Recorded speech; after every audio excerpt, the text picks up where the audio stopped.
Hey YouTube, it's 8 a.m. in Portland, Maine. It's about 3 degrees outside, and we're going to go hit some flea markets to see what we can find. Let's check it out.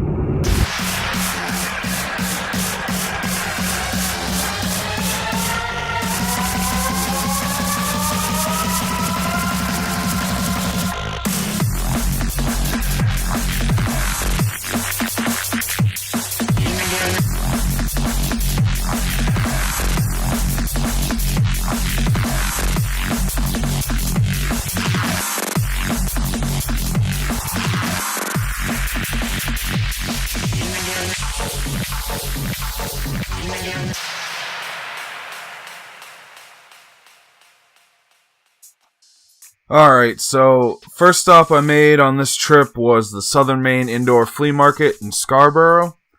It's the first time I've been to this place. I was pretty let down when I first walked in there. It looked like your typical junk that you would find at a flea market. I'm looking for video games. Maybe some comics. I didn't really look through what they had right here too much, just because I was on a mission straight for video games. And it was the first time I was here, so I wanted to see and look everywhere I could. I got here at opening. I didn't want to get beat by anyone else. This place is open 7 days a week, though.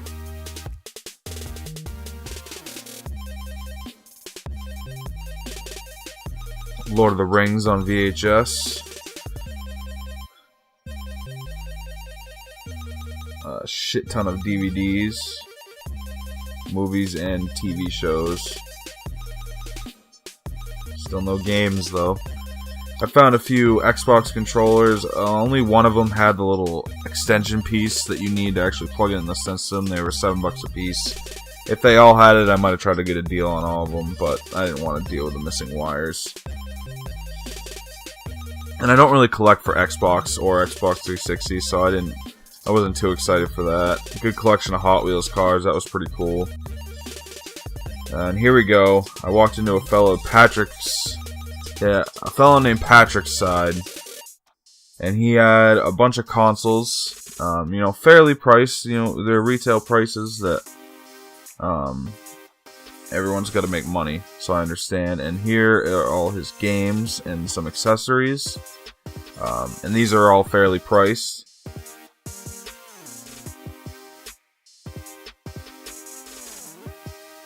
Global Defense on the Sega Master System, which I don't have a console yet, but I wanted to start collecting the games for it.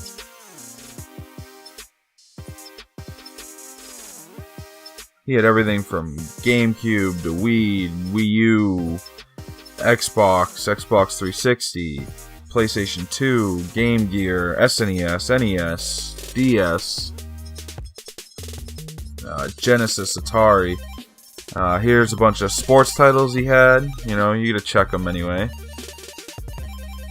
Eventually, I'll probably be coming back here to get some of those, because I do want to get all the sports titles for everything eventually. Not right now. Gran Turismo 2 there, but I just picked that up and actually showed it in my last video, so I don't need another copy of that. Tony Hawk. I think I checked the disc and it was pretty scratched up. Unfortunately, I think it's why he had it on the shelf with the sports titles. Here's a few PS1 games I picked up. So we're leaving the first flea market now. Just met a fellow in there named Patrick. Has a ton of video games. Probably going to be a returning customer for that guy. He was really nice.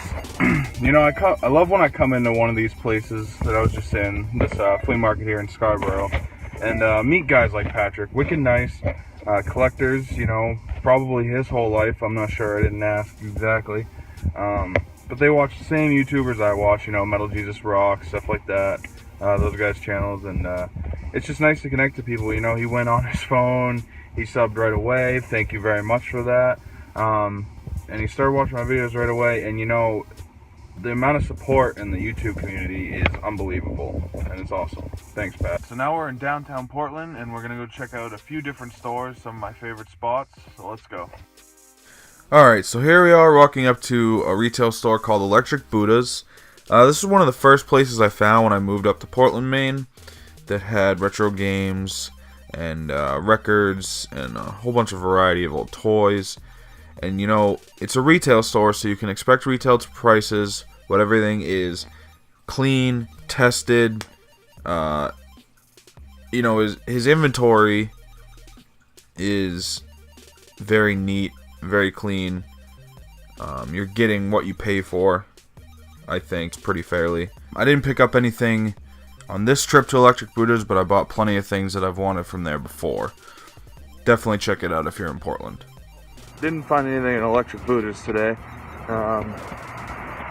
You know, they're decently priced. They're all kind of on the high side, which isn't bad if you're looking for specific things that you're collecting. No luck, but we're going to another store, so let's see. Here we are at the Portland Flea for All on Congress Street. I walked in. I wasn't really expecting too much from this place from what I heard. You know, I haven't really heard anything about them having video games or anything like that. A few old records, record players, stuff like that. I did ask the guy at the counter. He said the guy in the back might have games. I came back here and I looked. He had a ton of records, a ton of vintage stereo equipment, which is awesome, but it wasn't what I'm looking for. Another strikeout at the Portland free-for-all. All they had was records. Here we are at Strange Maine, another retail store. I've gotten really good deals at this store in the past. It's where I found my black Sega Sports Edition Dreamcast, and I think I only paid like $30 for it at the time. There's only 10,000 of those produced, so I got really lucky there. Everywhere's prices have seemed to have gone up in the past few months. But to quote a famous couple YouTubers, that's just the way game chasing go. I hope I don't get a copyright flag for that. Eesh.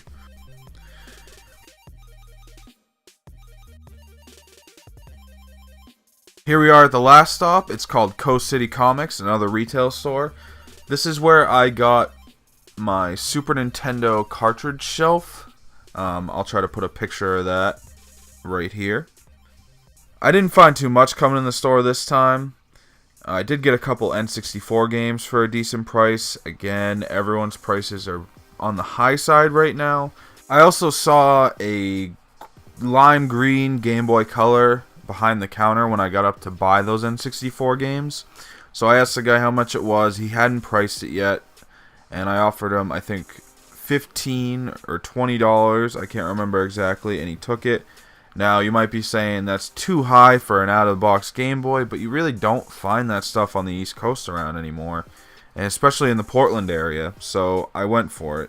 I figured maybe I could mod it, or just have it be another Game Boy in my collection. Here's a little review of what I picked up. Alright, that's going to do it for today's video.